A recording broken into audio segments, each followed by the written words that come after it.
तो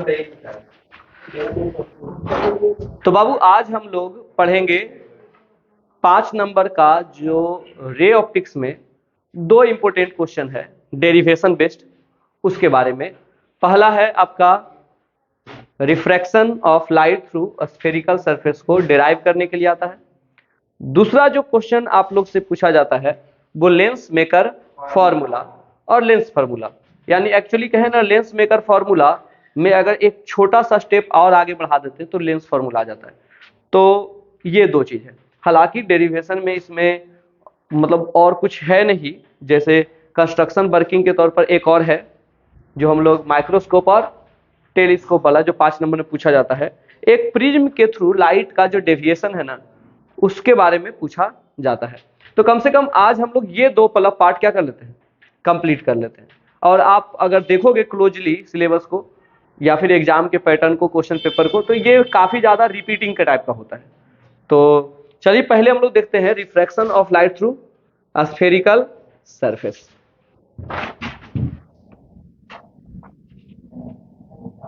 refraction of light through spherical surface. Refraction of light through spherical surface, इससे एक formula बनता है μ2/v माइनस μ1/u बराबर μ2 माइनस μ1/r। इसी को हम लोग को प्रूव करने के लिए पूछा जाता है।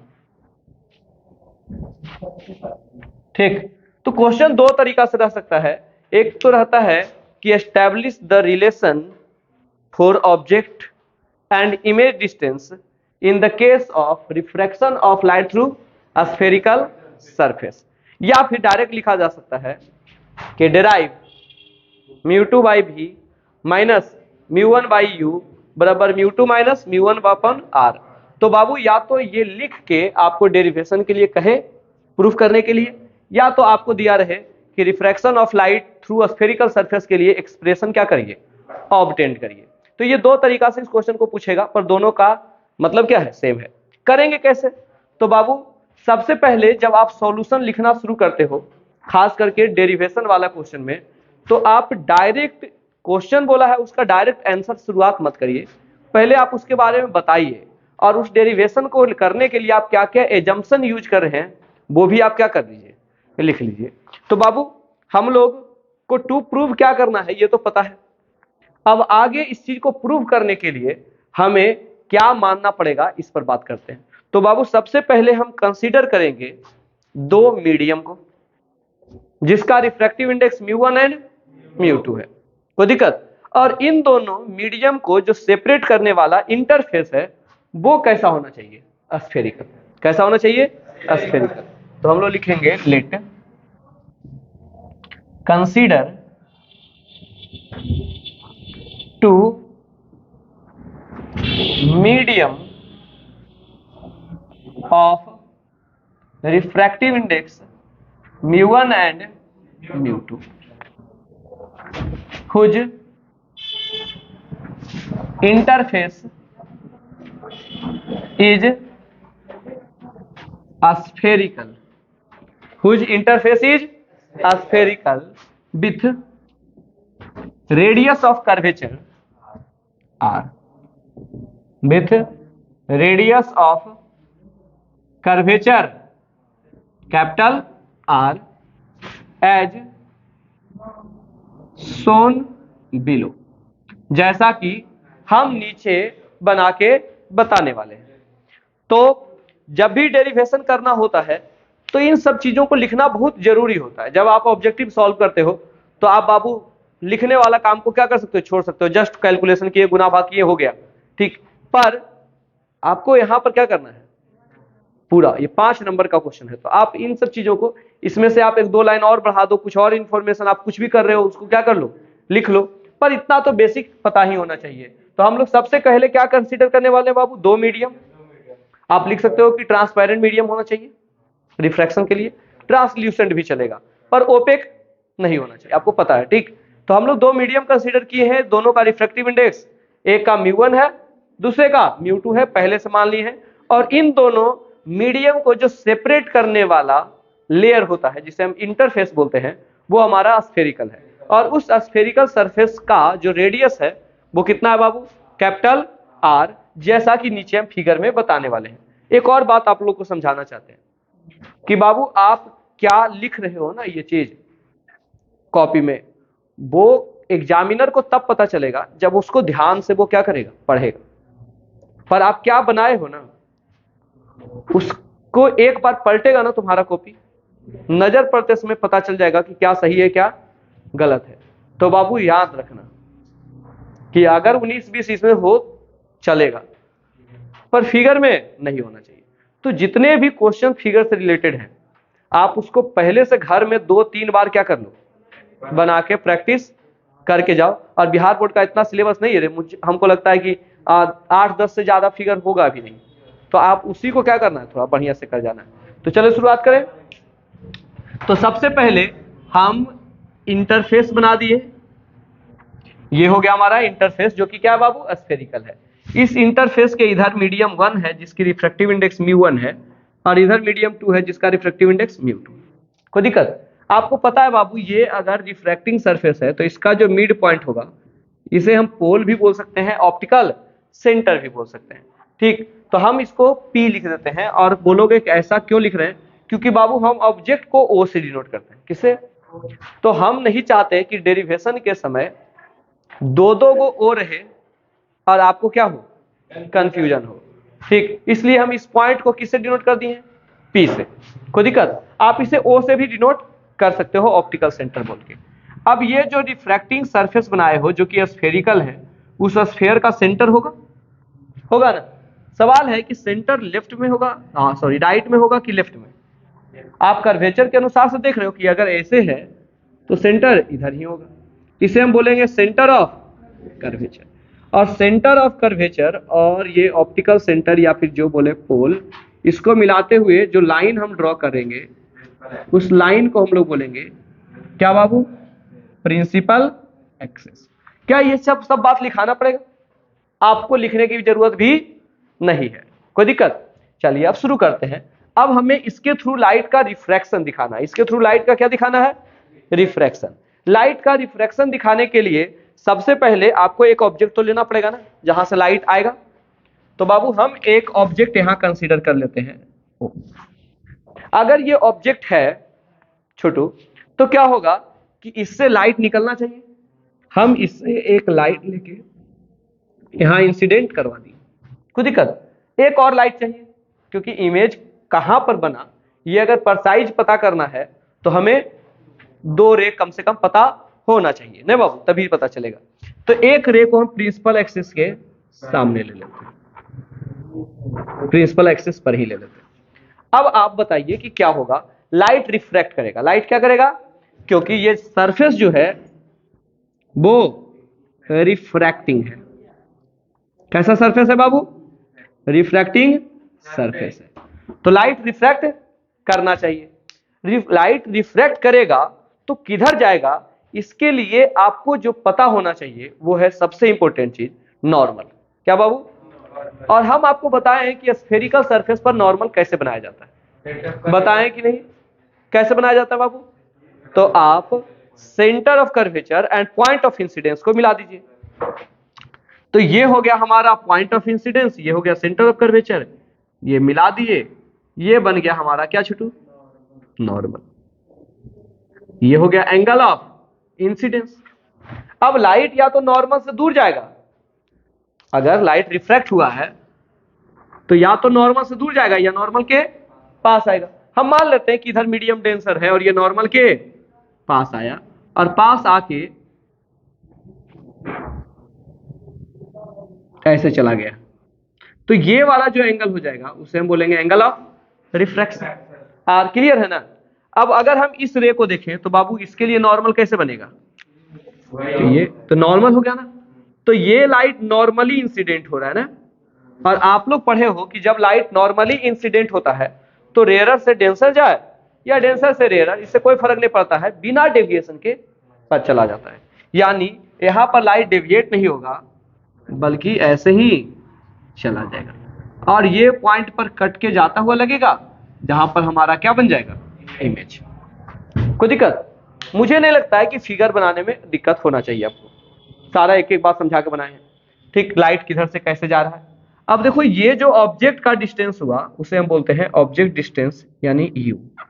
नहीं बाबू, जो पोल और सेंटर के बीच की दूरी हुआ that is radius of curvature R, और ये आई इमेज डिस्टेंस यानी भी। हमारा फिगर वाला काम हो चुका है, हमारा फिगर वाला काम हो चुका है। अब हमको इसके आगे जो बात करना है वो हमको बात करना है इसके डेरिवेशन पे। हमको क्या करना था, उसके लिए हमें क्या एज्यूम करना है, कर लिए। उस एजम्पशन के आधार पर जो फिगर चाहिए वो हम ड्रॉ कर लिए। अब वो काम है मैथमेटिक्स वाला। अब काम क्या है बाबू? अब उस काम को करने के लिए हम क्या करते हैं कि इसमें से जितने भी एंगल्स दिख रहा है उसको मार्क कर लेते हैं। ये एंगल को अल्फा बोल देते हैं, इस एंगल को बीटा और इस एंगल को गामा। क्या इतना मान सकते हैं कि नहीं? मान सकते हैं ना। ठीक, अब हमको सारे एंगल के बीच रिलेशन चाहिए। क्या चाहिए बाबू? रिलेशन। तो हम लिखेंगे फ्रॉम फिगर, फ्रॉम फिगर। पर हम कुछ बताने के पहले, कैलकुलेशन करने के पहले हम तुम्हारा थोड़ा सा जनरल नॉलेज चेक कर लेते हैं मैथ्स का। तो आप जानते हो कि अगर हमारे पास एक ट्रायंगल है तो ट्रायंगल के जो तीनों एंगल है, 1 2 और 3, तीनों एंगल का सम कितना होना चाहिए? 180 डिग्री। क्लियर है? सबको पता है कि ट्रायंगल के ये तीनों एंगल है उसका सम कितना होना चाहिए? 180 डिग्री। हमको लगता है कि इसको 1 2 3 मानने की जगह पर ए बी सी मान ले, ए बी सी। तो बाबू angle A plus angle B plus angle C is equal to कितना? 180 डिग्री। सबको पता है। आप एक चीज और बताते हैं कि अगर हम इसको एक्सपेंड कर दें तो बाहर जो एंगल बनता है इसे बोलते हैं एक्सटीरियर एंगल। क्या बोलते हैं इसे छोटू? Exterior angle. हम मान ले डी। तो मुझे लग रहा है यहां से लीनियर पेयर के अनुसार से कि angle C plus angle D is equal to कितना होगा? 180 डिग्री होगा ना। अब इन दोनों इक्वेशन को थोड़ा सा कंपेयर करेंगे तो हमें लगता है कि बाबू क्या हो सकता है कि angle A plus angle B बराबर एंगल डी। नहीं हो सकता है? सब्ट्रैक्ट कर देंगे तो ये खत्म हो जाएगा। तो angle A plus angle B minus angle D बराबर 0। तो angle A plus angle B बराबर क्या? Angle D. यानी कह सकते हैं कि जो एक्सटीरियर एंगल होता है वो दो इंटीरियर एंगल के सम के बराबर होता है। ठीक, हम इसको समझा दिए। आप बस याद रखना कि एक्सटीरियर एंगल अंदर वाले दो एंगल के सम के बराबर होता है। कोई दिक्कत? इसी प्रॉपर्टी का हम आगे क्या करने वाले हैं? यूज करने वाले हैं। आप लोग में से किसी को कोई दिक्कत नहीं ना? क्या यूज करेंगे बाबू? कि the exterior angle of a triangle is equal to sum of its two opposite interior angle. कोई दिक्कत? तो आप फिगर से देखो, इस वाले ट्रायंगल में ओ, इसको नाम देते हैं क्यू और सी। ओ क्यू सी एक ट्रायंगल दिख रहा है तुम लोग को? ओ क्यू सी ट्रायंगल बना ना। अब इस ट्रायंगल में आप देखो तो कि सी क्यू एक्सटेंड हो, जिसके कारण बाहर एक एंगल बना है, यानी I is the exterior angle, I the. तो बताइए बाबू आई बराबर क्या हो जाएगा? अंदर वाला एंगल अल्फा प्लस बीटा। कौन सा प्रॉपर्टी यूज किया बाबू? Exterior angle property. यहां पर हम बता देंगे, है ना। चलिए एक और ट्रायंगल हमको दिख रहा है, क्यू सी आई दिख रहा है। अब क्यू सी आई में अगर हम आई सी को बढ़ाएं तो बाहर में एंगल बन रहा है बीटा। तो बीटा बराबर क्या हो जाएगा? अंदर वाला दो angle gamma plus r. Similarly beta बराबर हो गया गामा प्लस आर। पर मेरा टारगेट है कि आर हमारे पास होना चाहिए। तो आर बराबर क्या हो जाएगा बाबू? Beta minus gamma equation 2। ये था हमारा इक्वेशन 1। क्या इतना तक हो जाएगा आप लोग से? आराम से हो जाएगा ना। चलिए अगर इतना हो गया ना तो आपका समझिए कि 50% डेरिवेशन हो गया। और अगर जो हम लोग कॉन्सेप्ट के आधार पर देखें, मतलब जहां पर माइंड यूज करना था, जहां पर आपको दिक्कत हो सकता था, तो आपका समझो 80% चीजें अब आसान हो गया। बस ध्यान रखना है, ये लिखे, फिगर बनाए और एंगल के बीच रिलेशन। अब आगे बढ़े जाए तो बाबू हम लोग आई और आर के बीच एक रिलेशन पढ़े हैं जिसे हम बोलते हैं स्नेल्स लॉ। क्या बाबू? तो हम यूज करते हैं using Snell's law. Snell's law क्या बोलता है बाबू कि जो साइन आई बटा साइन आर होता है वो होता है mu two by mu one, यानी जिस मीडियम में लाइट गया है उसका रिफ्रैक्टिव इंडेक्स ऊपर और जिससे गया है उसका नीचे। कोई दिक्कत? साथ में हम ये भी जानते हैं फॉर अ स्मॉल एंगल कि साइन थीटा लगभग इक्वल होता है थीटा के, जो कि लगभग इक्वल होता है tan थीटा का। आपको पता है ना, इससे बोलते हैं स्मॉल एंगल एप्रोक्सिएशन। क्या बोलते हैं छोटू? स्मॉल एंगल एप्रोक्सिएशन, जो कहता है कि अगर एंगल बहुत छोटा है तो साइन थीटा इक्वल हो जाएगा थीटा के और वो इक्वल हो जाएगा tan थीटा के, पर ये स्मॉल एंगल के लिए वैलिड है। तुम बोलोगे कि सर जरूरी है कि एंगल स्मॉल हो अल्फा बीटा गामा? हम बोलेंगे ऑफ कोर्स स्मॉल ही होगा, हर केस स्मॉल ही होगा। बोलोगे कैसे? बोले बाबू इमेज अगर कहीं बन रहा है और वो मुझे दिख रहा है, इसका मतलब है कि इमेज से आने वाला लाइट हमारे आंख के प्यूपिल में जाना चाहिए, यानी ये दोनों लाइट को कहाँ जाना पड़ेगा? प्यूपिल में, तभी ना ये इमेज हमें दिखेगा। ये दोनों लाइट कहाँ जाएगा? प्यूपिल में, तभी तो दिखेगा ना। ये दोनों लाइट प्यूपिल में जाए तो इसके लिए क्या जरूरी है कि ये दोनों बहुत करीब होना चाहिए। प्यूपिल का साइज बहुत छोटा है, बहुत करीब होगा तो गामा बहुत छोटा होगा, गामा छोटा होगा तो बाबू बीटा भी छोटा होगा, बीटा छोटा होगा तो आई और अल्फा भी छोटा होगा। तो सारे एंगल ऑलरेडी क्या हो जाएंगे? छोटा हो जाएंगे। और इस कारण से स्मॉल एंगल अप्रोक्सिएशन यूज करना मतलब ऑब्वियस ही हो जाता है, मतलब कोई एकदम अप्रोक्सीमेशन केस नहीं हो गया, मतलब हम यूज कर सकते हैं, फ्रीली यूज कर सकते हैं, कोई डाउट नहीं होना चाहिए। तो हम स्मॉल एंगल अप्रोक्सिएशन यूज करेंगे तो साइन थीटा लगभग इक्वल होगा किसके? थीटा के, जो कि लगभग इक्वल होगा tan थीटा के। इसका मतलब हम साइन आई को आई लिख सकते हैं और साइन आर को आर लिख सकते हैं। तो यहां से हमारे पास आ गया आई बाई आर बराबर mu two by mu one. I का वैल्यू कितना छोटू? Alpha plus beta. आर का वैल्यू क्या है बाबू? बराबर क्या? Mu two minus mu one. हम लोग क्रॉस मल्टीप्लीकेशन कर सकते हैं, कर सकते हैं कि नहीं? जल्दी बताओ। क्रॉस मल्टीप्लीकेशन करेंगे तो हो जाएगा mu one alpha plus mu one beta बराबर mu two beta minus mu two gamma. हमें लग रहा है कि जो कॉमन चीज है, जिसमें कुछ चीजें कॉमन है, उसे एक तरफ होना चाहिए। जैसे बीटा वाला को सबको एक तरफ होना चाहिए, तो हम ये काम कर लेते हैं। तो यहां से हमारे पास आ जाएगा mu one alpha plus mu two gamma बराबर क्या बाबू? Mu two beta minus mu one beta. ठीक, स्मॉल एंगल अप्रोक्सिएशन से हम थीटा बराबर tan थीटा भी तो लिख सकते हैं, लिख दे tan थीटा। हाँ बाबू, लिखा जाए कि नहीं? चलिए, अगर हम tan थीटा लिखेंगे तो इसे हम लिख सकते हैं mu one tan alpha plus mu two tan gamma बराबर mu two minus mu one और इंटू क्या बाबू? tan beta. लिख सकते हैं। हाँ, अब हमें tan लगाना है, तो देखो यहां से हम एक परपेंडिकुलर ड्रॉ कर दें, कर दें।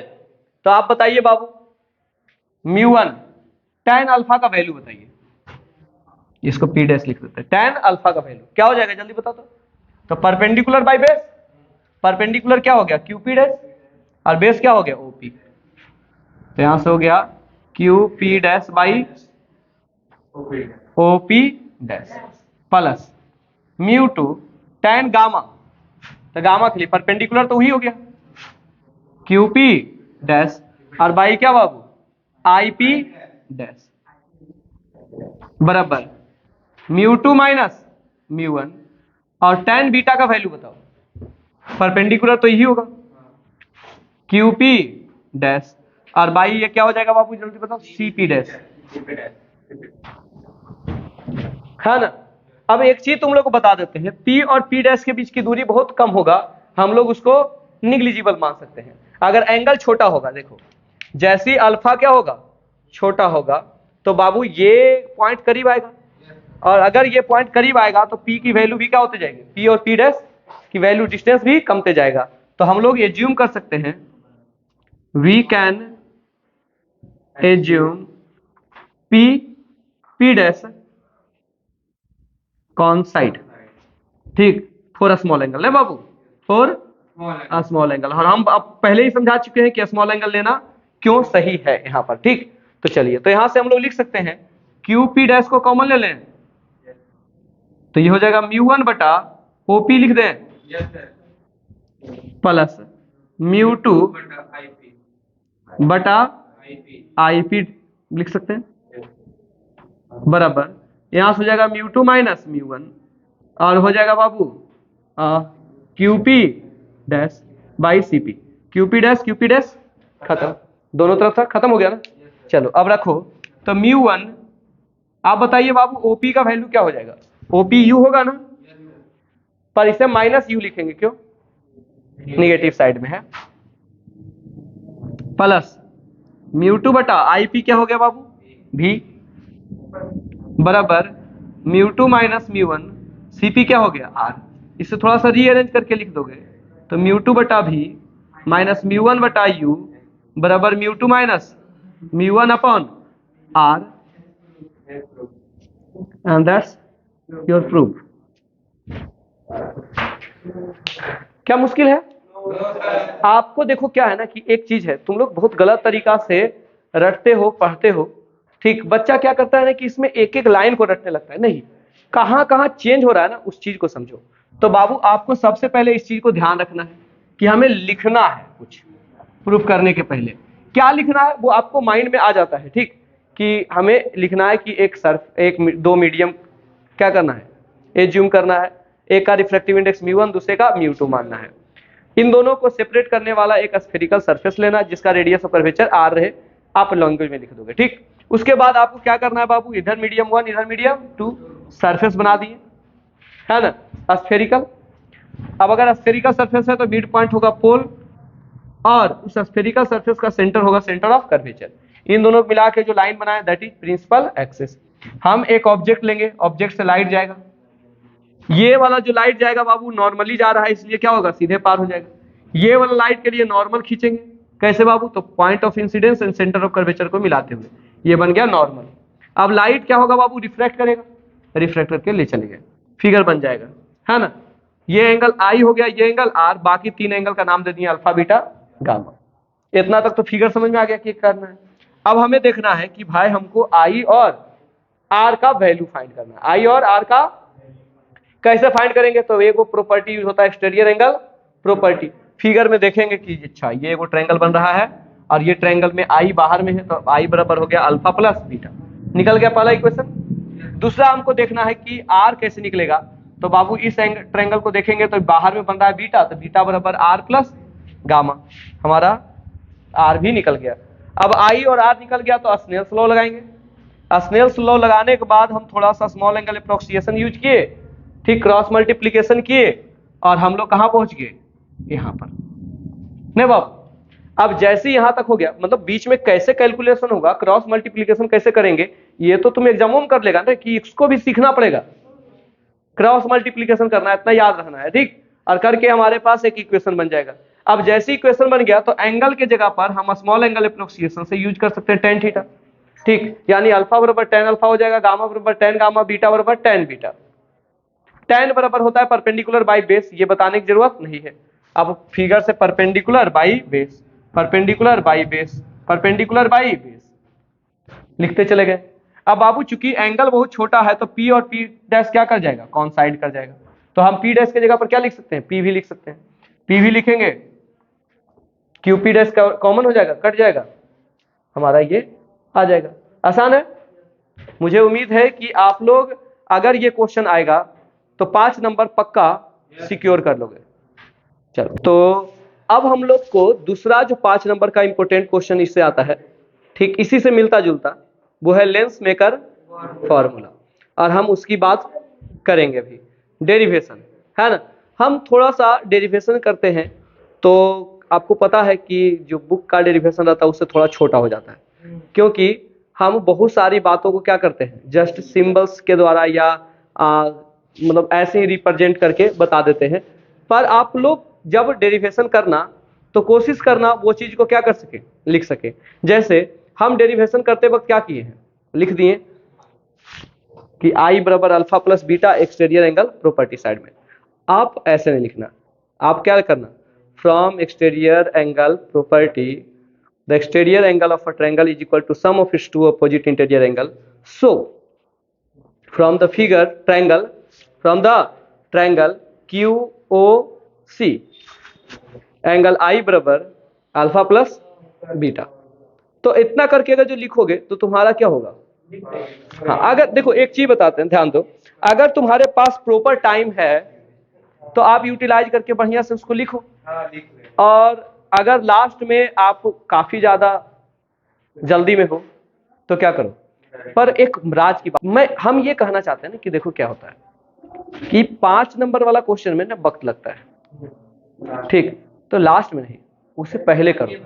पहले करो इसलिए क्योंकि अगर हम बता रहे हैं कि मार्क लास्ट में अगर जो तुम्हारे पास 5, 7, 8 या 10 मिनट बचा है ना, तो 2 नंबर वाला क्वेश्चन अगर एगो दूगो छूटा हुआ है तो आप उसमें से कम एगो तो लिख ही सकते हो, पर अगर 5 नंबर वाला छूटा हुआ है ना तो ज्यादा लॉस हो जाएगा, लास्ट में नहीं हो पाता है। इसलिए और एक बात बता देते हैं, छोटू एक बार बता देते हैं कि 2 नंबर वाला क्वेश्चन ना पूरे सिलेबस में कहीं से भी आ सकता है, मतलब बहुत सारे क्वेश्चंस बन सकते हैं, पर 5 नंबर वाले क्वेश्चन में गिने चुने होते हैं। तो 5 नंबर वाला क्वेश्चन तुमको पहले से पता रहेगा कि ही 10, 15, 20 को है, उसी में से कोई एक आएगा, इसलिए ज्यादा इजी होता है 5 नंबर वाले क्वेश्चन को सॉल्व करना। अगर तुम लोग 10th बोर्ड तो दिए ही नहीं, ठीक, नहीं तो हम तुमको बताते हैं कि अगर मैथ्स का दिए होगे ना तो तुमको पता होगा कि एगो स्टैटिक से आएगा, है ना, एगो मेंसुरेशन से आएगा, क्या क्या आएगा, जो कहने का मतलब वो सबसे आसान होता है उसको पहले कलेक्ट कर लो। सबसे डिफिकल्ट होता था 3 नंबर वाला क्वेश्चन, हाँ वो चीज, क्योंकि उसमें कोई पता ठिकाना नहीं, कहीं से आ सकता है। तो यही चीज यहाँ पर भी है। तो 5 नंबर वाला क्वेश्चन को ना पहले सब्जेक्टिव में जाओ तो पहले तीनों 5 नंबर वाला क्वेश्चन कर लो, और उसके बाद आप पार्ट में 2 नंबर वाला करते जाना, ठीक। तो चलो शुरुआत करें टेलर का। तो अब हम बात करने वाले हैं lens maker formula. Lens maker formula, अब बाबू इसके नाम से समझ में आता है कि इसका यूज हम तब करते हैं जब हमें किसी लेंस को मैन्युफैक्चर करना होता है।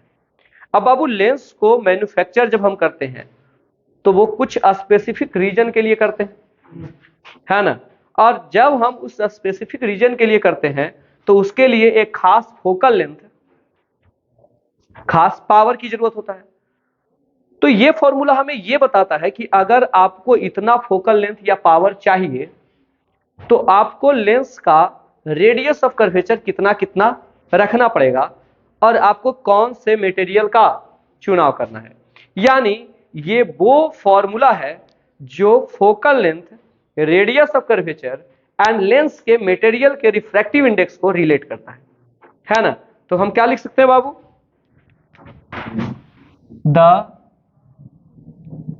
Relation between focal length, radius of curvature and refractive index of medium of lens is called क्या बाबू, लेंस मेकर फॉर्मूला। जो कि क्या होता है बाबू, 1/f is equal to mu minus 1 into 1/r1 minus 1/r2। ऐसे तो ऐसे लिखाता है mu 2 minus mu 1 by mu 1, mu 2 minus mu 1 by mu 1 into 1/r1 minus 1/r2। वो फॉर्मूला तब हम यूज करते हैं ना जब हम लेंस को एयर में नहीं, किसी और मीडियम में यूज कर रहे हैं। पर लेंस मेकर फॉर्मूला बनाते समय हम इस बात का ध्यान रखेंगे कि हम इसको बना रहे हैं हवा में यूज करने के लिए, इसलिए लेंस को जिस मीडियम में रखे हैं वो हम लोग क्या कंसीडर करेंगे, एयर कंसीडर करेंगे। ठीक, तो इसी की बात करेंगे। तो चले हम लोग शुरू करें, कैसे प्रूव करेंगे। तो बाबू सबसे पहले हमें एक लेंस लेना होगा और हम जानते हैं कि lens has two refracting surface, और दोनों स्फेरिकल हो ये जरूरी नहीं है, पर हम मान के चलेंगे कि दोनों क्या है बाबू, स्फेरिकल। ठीक, तो late consider a by-convex lens.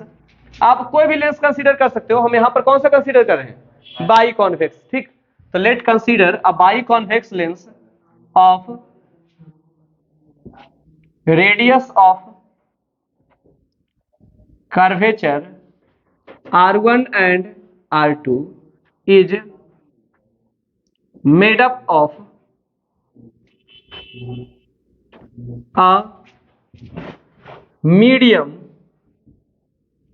of refractive index mu। तो हम लोग क्या करने वाले हैं बाबू, एक बाई कॉन्वेक्स लेंस कंसीडर करने वाले हैं जिसका रेडियस ऑफ कर्वेचर, दो सरफेस होगा ना, एक का R1 और दूसरे का R2 है, और जिस मीडियम का ये बना हुआ है उसका रिफ्रैक्टिव इंडेक्स म्यू है। ये हम कंसीडर किए। अब बाबू लेंस में दो रिफ्रैक्टिंग सरफेस है, तो लाइट का रिफ्रैक्शन दो बार होगा, लाइट का रिफ्रैक्शन दो बार होगा, और लाइट का रिफ्रैक्शन अगर दो बार होगा तो बाबू पहले केस में जो इमेज बनेगा वो दूसरे केस के लिए किसका काम करेगा, ऑब्जेक्ट का। जैसे पहला केस का जो रिफ्रैक्टिंग सरफेस होगा, रिफ्रैक्टेड रे होगा, वो दूसरे सरफेस के लिए इंसिडेंट रे होगा। इस कारण से हम कह सकते हैं कि पहला सरफेस का जो इमेज होगा वो दूसरे सरफेस के लिए ऑब्जेक्ट का काम करेगा। तो हम लोग यहां लिख लेते हैं, in lens light refracted two time, है ना। और इसमें हम क्या कर सकते हैं बाबू, the image formed by first surface act as an object for क्या बाबू, second surface as shown below, जो कि हम नीचे क्या करने वाले हैं, दिखाने वाले हैं। क्या इतना लिख लेंगे हम लोग, क्या क्या लिखे एक बार फिर से देखो। तो पहले हम ये समझाएं कि लेंस मेकर फॉर्मूला क्या है, और हम ये समझाएं कि लेंस मेकर फॉर्मूला एक रिलेशन है जो हमें focal length, radius of curvature और लेंस जिस मटेरियल का बना हुआ है उसका रिफ्रैक्टिव इंडेक्स के बीच का संबंध बताता है ना बाबू। अब हम बताएं कि जो लेंस हम लोग कंसीडर कर रहे हैं वो बाई कॉन्वेक्स है। प्रूफ करने के लिए जो लेंस कंसीडर कर रहे हैं वो कौन है, बाई कॉन्वेक्स, जिसका radius of curvature R1 and R2 है, और इसका जो मटेरियल है उसका रिफ्रैक्टिव इंडेक्स म्यू है।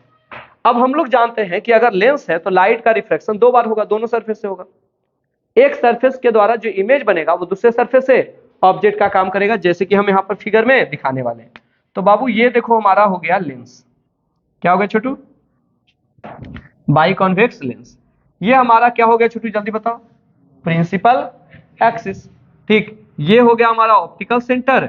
इधर हम मान लेते हैं इसका C1 है, इधर क्या हो गया C2 है। क्यों बाबू, क्योंकि फर्स्ट सरफेस ये है ना, तो फर्स्ट सरफेस का सेंटर किधर होगा, राइट की तरफ। सेकेंड सरफेस का सेंटर किधर होगा, लेफ्ट की तरफ। क्लियर है ना। अब हम क्या करते हैं, एक लाइट लेते हैं और उसका रिफ्लेक्शन दिखाते हैं। तो बाबू ये लाइट आया, इंसिडेंट किया, इंसिडेंट किया, तो हमें बाबू बनाना होगा नॉर्मल, है ना। नॉर्मल बनाने के लिए हमें पॉइंट ऑफ इंसिडेंस और सेंटर ऑफ कर्वेचर को मिलाना होगा। अब बाबू ये हो गया हमारा क्या, नॉर्मल। अब लाइट है जो ऑफ कोर्स अगर एयर से ग्लास का रहे चाहे प्लास्टिक का रहे या वाटर रहे उसमें गया है तो डेंसर ही होगा, तो ये क्या होगा बाबू, नॉर्मल के तरफ मुड़ेगा। अब लेंस के अंदर से लाइट जा रहा था पर ये सरफेस आ गया बाउंड्री, अब इससे इसको बाहर निकालना है, यानी फिर से रिफ्लेक्ट होगा। इस बार रिफ्लेक्ट होगा तो यहां पर फिर से नॉर्मल बनाना पड़ेगा, पर इस सरफेस का सेंटर कौन है, ये है। अब लाइट क्या होगा बाबू, नॉर्मल से दूर भागेगा ना, ये नॉर्मल बन गया ना सेकेंड वाला, N2 और लाइट इधर कहीं चला जाएगा। कोई दिक्कत? तो कई बार हुआ देखो तो, पहले एक बार रिफ्लेक्शन यहाँ हुआ फिर यहाँ हुआ।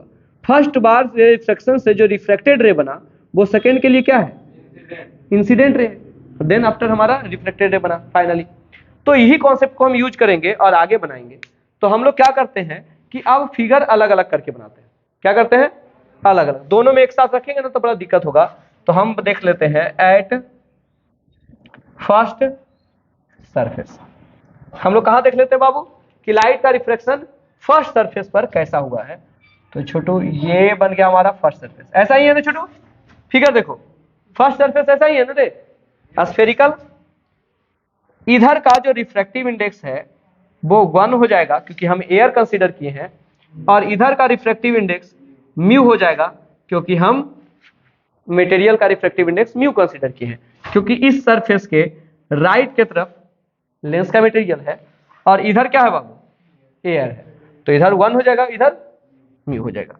ये हमारा पोल मान लेते हैं, ये हमारा सेंटर ऑफ कर्वेचर C1 हो गया। ठीक, अब बाबू देखो तो, अगर हम यहाँ पर ऑब्जेक्ट रखे हैं तो ऑब्जेक्ट आएगा, इंसिडेंट होगा, एक नॉर्मल बनाएंगे, लाइट रिफ्रैक्ट होगा और इधर चला जाएगा। ये हमारा ऑब्जेक्ट डिस्टेंस U हो जाएगा, ये हमारा रेडियस ऑफ कर्वेचर R1 हो जाएगा क्योंकि फर्स्ट सरफेस का है, और ये हमारा इमेज डिस्टेंस, ये इमेज बना है ना, इस इमेज को फाइनल इमेज नहीं बोल रहे हैं इसलिए इसको I डैश लिखेंगे। क्या लिखेंगे? और इसकी दूरी को हम लोग क्या लिखेंगे बाबू? V डैश, क्योंकि ये इंटरमीडिएट इमेज है, इसका कोई काम नहीं है। क्या इस प्रूफ को फिर से करना पड़ेगा कि ऑलरेडी तुम किए हुए हो? किए हुए। क्या किए हुए? कि इधर का रिफ्रैक्टिव इंडेक्स बटा दिस माइनस इधर का रिफ्रैक्टिव इंडेक्स बटा दिस। तो लिख दे, तो यहां से हो जाएगा म्यू बटा V डैश, म्यू बटा माइनस 1 बटा U बराबर इसका माइनस इसका रिफ्रैक्टिव इंडेक्स होता है ना μ2 माइनस μ1, तो म्यू माइनस 1 बटा radius of curvature R1, and this is equation 1। अब हम लोग क्या करते हैं बाबू? At second surface. Second surface कैसा है? ऐसा ही है? नहीं, इधर हो गया ना छोटू, ये x, ये x डैश, इधर हो जाएगा इसका सेंटर C2 जो कि रेडियस ऑफ कर्वेचर होगा। इधर रिफ्रैक्टिव इंडेक्स 1 हो जाएगा क्योंकि अब बाहर आ जाएगा। देखो इस सरफेस के इधर म्यू है और इधर क्या है? 1 है ना बाबू, कोई दिक्कत? लेकिन इस साइड लेफ्ट के साइड क्या हो जाएगा? रिफ्रैक्टिव इंडेक्स म्यू हो जाएगा। अब देखो बाबू, ये है हमारा इमेज जो फर्स्ट सरफेस से बना है, ये करेगा ऑब्जेक्ट का काम किसके लिए? सेकेंड सरफेस के लिए। तो ये हमारा हो गया I डैश,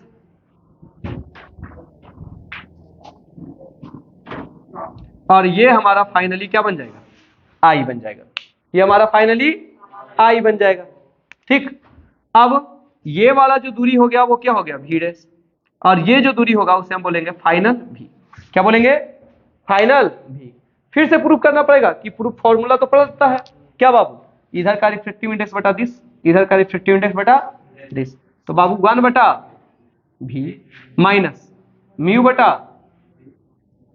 V डैश, है ना, बराबर हो जाएगा म्यू माइनस 1 और बटा ये इस साइड है ना, तो R2 हो जाएगा minus R2। This is equation 2 हो गया। अब आगे बढ़े तो बाबू इक्वेशन 1 और 2 बन गया है। अब हम इक्वेशन 1 और 2 को ऐड कर देते हैं। क्या कर देते हैं? Adding equation 1 and 2। तो बाबू देखो तो, ये हो गया म्यू बटा V dash minus 1 by U बराबर म्यू2 माइनस म्यू माइनस 1 बाई क्या? R1। ये है ना, इसको लिखते हैं तो क्या हो जाएगा बाबू? 1 बाई V माइनस म्यू बटा V डैश बराबर म्यू माइनस 1 R2। अब मुझे ऐसा क्यों लग रहा है कि आप इस पर फोकस करो। तो देखो तो ये प्लस में है, ये खत्म है ना, और यहां से आ गया 1 by V minus 1 by U, यहां से म्यू2 माइनस 1 तो कॉमन हो जाएगा, तो बाबू 1/R1 माइनस 1/R2 बचेगा। चलो इसको इधर लिख ले। तो 1/V माइनस 1/U बराबर क्या आ गया बाबू, mu minus 1 into 1/R1 minus 1/R2। Clear है ना यहां तक? हम लोग जानते हैं as we know when object is at infinite, जब ऑब्जेक्ट कहाँ रहता है, इनफिनाइट पर, इमेज फॉर्म्ड एट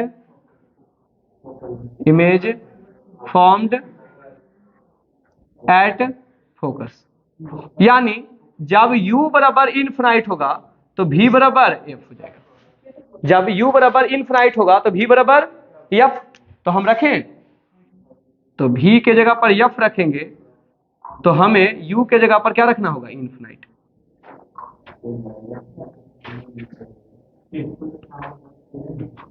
छोटू 1/इनफिनाइट क्या होता है, 0। 1/इनफिनाइट क्या होता है, 0 होता है। तो उसको 0 रखेंगे तो हमारे पास क्या आ जाएगा, 1/f बराबर mu minus 1 into 1/R1 minus 1/R2। क्या हो गया छोटू, प्रूव्ड हो गया। यह है लेंस मेकर फॉर्मूला, और ये लेंस मेकर फॉर्मूला से ही लेंस फॉर्मूला आ जाएगा। इस इक्वेशन को थर्ड मान ले, इसको 4। तो हम लोग यूज करते हैं from equation third and fourth, from equation third and fourth. तो यहां से आ गया 1/V माइनस 1/U बराबर, ये वाला पार्ट तो अभी तुम थोड़ी देर पहले देखे हो कि क्या होता है 1/f, दिस इज। तो अगर लेंस फॉर्मूला प्रूव करने बोलेगा तो छोटू कि यहां लिख के बोल दोगे ये हो गया, नहीं, सेम काम करना पड़ेगा, थोड़ा सा इतना ज्यादा करना पड़ेगा, और लेंस मेकर फॉर्मूला तो इतना तक करके छोड़ देंगे। तो छोटू ये था 5 नंबर के जो 2 क्वेश्चन जो बहुत ज्यादा आप लोग को पूछे जाते हैं, तो इस पर थोड़ा सा ध्यान रखना, ठीक।